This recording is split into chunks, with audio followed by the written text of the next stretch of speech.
In today's video, we're diving into the recent developments surrounding tariffs imposed by President Donald Trump on imports from Canada and Mexico. What exactly happened on Tuesday? President Trump announced a steep 25% tariff on U.S. imports from Canada and Mexico, with lower rates applied to Canadian energy products. This significant move has sparked immediate backlash, leading to retaliatory measures from both nations and causing tremors in the stock market. We're discussing tariffs. Tariffs are essentially taxes placed on imported goods to protect domestic industries by making foreign products more expensive.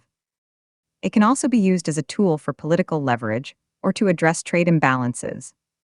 The relevance of this situation cannot be overstated.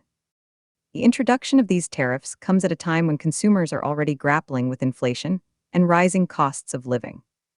Commerce Secretary Howard Lutnick noted that these tariffs could have broader implications for sectors like automobiles, which rely heavily on cross-border supply chains.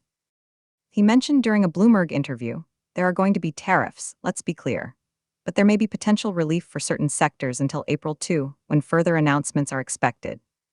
Various sources think about this development, according to an article by Associated Press writers Tynessa Sr. and others.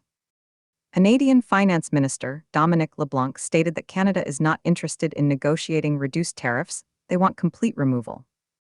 Meanwhile, Justin Trudeau expressed profound discontent over the tariffs being viewed as a betrayal of friendship between the two neighboring countries. In contrast, other reports suggest that the administration insists these tariffs aim to combat illegal drug trafficking while addressing persistent trade deficits.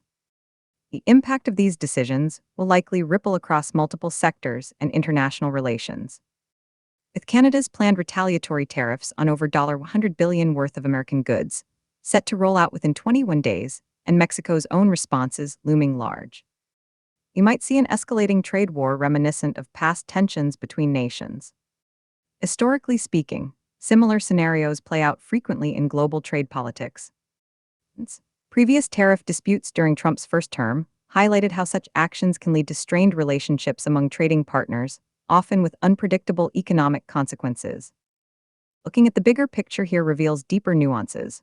While some may view tariffs as necessary protective measures against unfair trading practices or national security threats like fentanyl smuggling, others perceive them as detrimental interference in free markets, escalating costs for consumers without guaranteed benefits for domestic workers or businesses.